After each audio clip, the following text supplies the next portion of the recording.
Halo semuanya, jadi ini adalah video pertama gue. Dan di video kali ini gue pengen bahas gimana sih kok gue bisa kuliah di Malaysia. Jadi gue terinspirasi untuk bikin video ini tuh gara-gara Bang Buba Novi ya. Bang Buba atau Bang Novi, gue gak tahu. Dan dulu waktu pada saat gue searching, explore, wants to know anything or everything about kuliah di Malaysia, gue cari tahu, and then gue nonton videonya dia. Dan gue banyak terbantu dan banyak jadi tahu nih step-step ataupun experience ataupun persiapan kuliah di Malaysia itu seperti apa. Nah, jadi gue rasa untuk student-student baru ataupun student-student yang ingin kuliah di Malaysia itu cukup penting ataupun cukup terbantu lah untuk menonton video seperti ini. Jadi gue try my best, oke? Jadi gue adalah student dari Bachelor of Business Administration, Fakulti Ekonomi dan Pengurusan di Universiti Kebangsaan Malaysia di Bangi. Sekarang gue udah tahun 2 dan ini gue sekarang lagi berada di Indonesia karena lagi cuti semester dan bulan Ramadan juga. Nah, jadi gimana sih awalnya gue bisa kuliah di Malaysia? Dulu tuh sebelum gue pengen kuliah di Malaysia ataupun tahu opsi kuliah di Malaysia, sebenarnya tuh gue lulusan tahun 2022, lulus SMA tahun 2022, gue gap year 1 tahun. Dan di 2023 gue masuk kuliah di Malaysia, Universiti Kebangsaan Malaysia. Kenapa gue bisa gap year? Dan kenapa juga tiba-tiba bisa dari gap year ke Malaysia nih? Kenapa nggak PTN? Kenapa nggak kampus-kampus swasta di Indo? Karena awalnya dulu tuh gue tuh prepare untuk masuk akademi militer. Gue sebenarnya tuh interested to join the military. Then I prepare myself to join the military academy selama kurang lebih 2 tahun, dari 2021 sampai 2022 gue lulus SMA.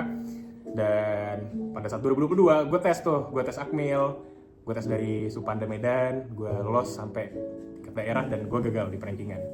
Gue memutuskan untuk gap year 1 tahun. Untuk apa? Awalnya bukan untuk prepare kuliah atau apapun, gue untuk prepare Akmil lagi. Akhirnya, gue dulu tes PTN tapi gue SBMPTN ya, gue daftar teknik informatika di Universitas Sumatera Utara di Medan.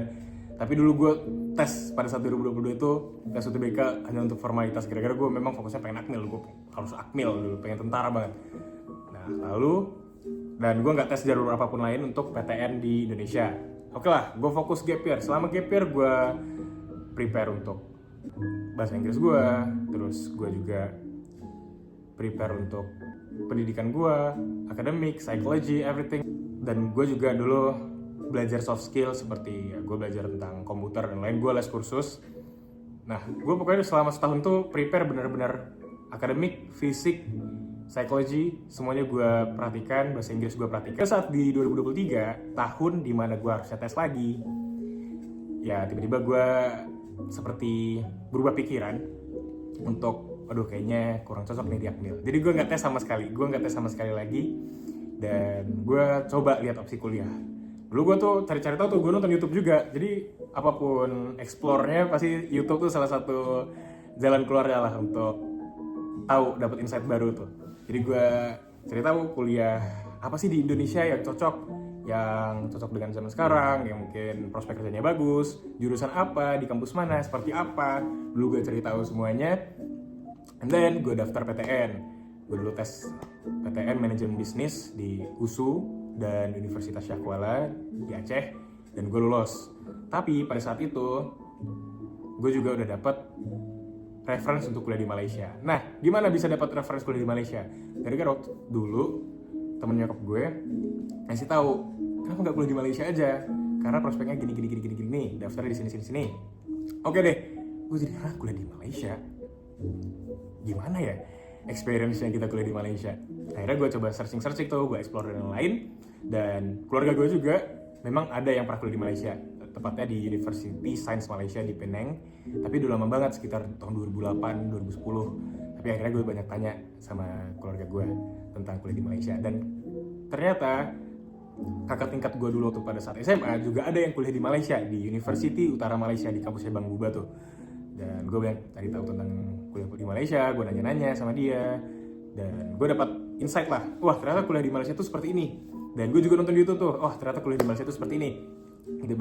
Kita bisa dapat international exposure, kita bisa dapat kenalan-kenalan baru, kita bisa dapat experience yang kita belum pernah rasain, mungkin di Indonesia, mungkin di tempat tinggal kita sekarang. Dan lingkup pembelajaran dari fakulti ataupun mata kuliah di Malaysia tuh benar-benar luas. Gue belajar bisnis, dan gue juga belajar sedikit-sedikit tentang komputer seperti itu, tentang coding seperti itu. Memang mungkin ya nggak dalam lah, tapi adalah lingkup pembelajaran juga cukup luas. Dan akhirnya gue dapat insight untuk kuliah di Malaysia, gue cari tahu. And then gue searching jurusan apa nih yang cocok nih, kuliah di Malaysia jurusannya apa. Dulu waktu pada saat di University Utara Malaysia, gue dapat insight untuk jurusan IBM, International Business Management. Dan gue lihat juga University Utara Malaysia itu kayak gimana sih kampusnya, terus ada apa aja di sana, gimana kesehariannya dan lain. Dan gue juga nanya sama kating gue di SMA, abang kelas ya. Dan gue nanya juga sama saudara gue yang dulu pernah kuliah di USM, gimana di USM. Gue juga pengen tahu tentang USM. Gue cari-cari di YouTube University Putra Malaysia itu seperti apa, UPM di Selangor, gimana sih kuliah di sana, jurusan apa aja yang ada, gimana habitnya di sana, gimana keseharian di sana, daily activity if you are a student of there. And then sorry suara kucing. And then akhirnya gue dapet insight University Kebangsaan Malaysia dari agensi yang dikenalan sama abang kelas gue. Jadi agensi dari abang kelas gue ini offer untuk kuliah di Utara Malaysia, University Kebangsaan Malaysia ataupun University Putra Malaysia UPM. Dan dari 3 option ini gue udah ngitung nih, udah calculate lah untuk kuliah jurusan bisnis. Oh ya, by the way, jurusan gue bisnis sekarang, Bachelor of Business Administration di UKM. Gue calculate dari ketiga kampus ini, kuliah bisnisnya tuh yang paling worth it ataupun yang paling sesuai sama gue tuh di mana. Dan setelah gue lihat, setelah gue cari tahu,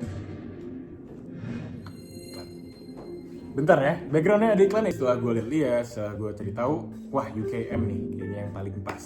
Akhirnya gue daftar sama agensinya untuk daftar di Bachelor of Business Administration di University Kebangsaan Malaysia. Nah, tapi ngomong-ngomong soal kuliah di Malaysia, jadi ada 2 option nih, kalian bisa daftar sendiri ataupun kalian pakai jasa agensi. Jadi basically kalau daftar sendiri, of course kalian harus cari tahu sendiri, harus explore lebih dalam lagi, gunain skill riset kalian, searching gimana cara apply visa dan lain. Tapi kalau agensi, kalian harus cari agensi yang bagus, agensi yang terpercaya dan mungkin affordable. Karena agensi itu harganya beda-beda. Kayak gue nanya sama teman gue, contohnya, ya, lu daftar kuliah di Malaysia daftar berapa? Mereka bisa sampai 100 juta seperti itu. Dan sedangkan gue sampai cuma 80 juta di kampus yang sama, jurusan yang sama. Ada bisa masuk ke UKM. Nah, karena apa? Karena tiap agensi beda-beda, ada servisnya. Ya mungkin servisnya masih beda-beda deh. Ada servis ini, ada servis itu. Tapi kan kita, ya intinya kan kita pengennya kuliah di Malaysia, pengennya masuk kuliah aja di Malaysia gitu kan. Ya, jadi cari-cari tahu agensi mana yang paling tepat buat kalian, yang paling affordable, yang terpercaya, dan kalian bisa apply lalu mereka seperti itu. Nah, kalau untuk University Kebangsaan Malaysia sendiri, kampus yang gue masukin, kampus yang gue belajar sekarang, itu untuk syarat masuknya tuh gue sendiri, jurusan gue. Kalau untuk kemarin gue requirement-nya itu TOEFL ataupun IELTS. Itu minimal IELTS 5,5, TOEFL IBT kalau gue nggak salah tuh sekitar 70 minimal TOEFL IBT, bukan ETP atau bukan ITP gitu-gitu ya. Tapi IBT itu sekitar 70 kalau gue nggak salah. Itu requirement-nya, dan tidak ada tes apapun, tidak ada tes masuk, tidak ada interview atau apapun. Tapi kalau untuk jurusan lain, kalau gue nggak salah entah psikologi atau apa, atau teknik atau apapun itu gue lupa, itu ada some of them ada requirement-nya seperti tes ataupun interview-nya. Tapi kalau untuk jurusan bisnis enggak. Tapi kalau gue nggak salah minimum requirement-nya itu nilai sekitar 8 atau 8,5. Tapi kemarin karena nilai raport gue sekitar 9, rata-rata jadi masuk, no problem. Seperti itu. Dan bahasa pengantar untuk kuliah, karena gue jurusan bisnis, bahasa pengantar kita bahasa Inggris. Karena apa? Kita adalah jurusan yang paling banyak international student-nya. Dan majority of the international student di UKM, especially di jurusan gue di bisnis, itu adalah Chinese. From China mainland. Jadi international student from China, dan the second is from Indonesia. Jadi itu yang paling majority, paling mayoritasnya tuh international student. Barulah sedikit-sedikit ada dari Arab, negara-negara Arab, ada dari Eropa, ada dari Jepang, Korea, tapi most of them are exchange student. Jadi international student full time, majority memang China and Indonesia, seperti itu. Dan untuk biaya kuliahnya sendiri tuh, kalau untuk dari harga sendiri, harga tuition fee-nya berapa yang harus kita bayar itu sebenarnya mirip-mirip sama swasta di Indonesia. Kalau untuk jurusan gue sendiri, jurusan bisnis di UKM, itu untuk biaya per semesternya sekitar 8.400 ringgit. Kalau kita convert to Indonesian rupiah, kemarin gue terakhir bayar tuh 32 juta. Kira-kira rate-nya waduh naik ringgit jadi 3.735 sekian. Padahal dulu kalau gue masuk tuh gue bayar sekitar 28-29 juta gitu deh, karena rate dulu masih 3370 something, masih kayak gitu ya, seperti itulah. Nah, lalu pada saat itu jadi apa yang gue persiapkan adalah TOEFL gue, lalu dokumen-dokumen yang harus dipersiapkan. Karena gue daftar lalu agency, jadi dokumen-dokumen gue tinggal dikasih ke agency, diserahkan agency, bayar, dan mereka yang siap menguruskan, seperti itu. Nah, tips dari gue, karena kita mau tes TOEFL ataupun IELTS, kita nggak bisa nih belajar bahasa Inggris seperti biasa, kayak belajar sehari-hari, grammar, ataupun seperti itu. Jadi kita memang benar-benar juga, kalau bisa, gue rekomen untuk persiapan khusus TOEFL ataupun khusus IELTS-nya sendiri, karena ya berbeda lah. Jadi kan kita juga udah tahu nih gambaran soalnya seperti apa yang akan keluar, dan bagaimana cara menjawabnya seperti itu. Dan ya alhamdulillah gue enjoy selama 2 tahun kuliah di Malaysia, dan banyak hal yang pengen gue ataupun bisa gue sharing untuk teman-teman semua yang pengen kuliah di Malaysia. Oke guys, jadi mungkin itu aja dari gue untuk insight kuliah di Malaysia, gimana gue bisa tiba-tiba kuliah di Malaysia, gimana sih caranya. Dan sorry juga untuk mungkin kualitas videonya yang belum terlalu bagus, masih ada noise, ada suara-suara kucing di belakang, di backgroundnya, karena this is really my first video. Semoga bisa membantu, bisa mendapatkan insight. If you guys have any question ataupun interest yang untuk ditanyakan, boleh komen. Oke? Thank you semuanya.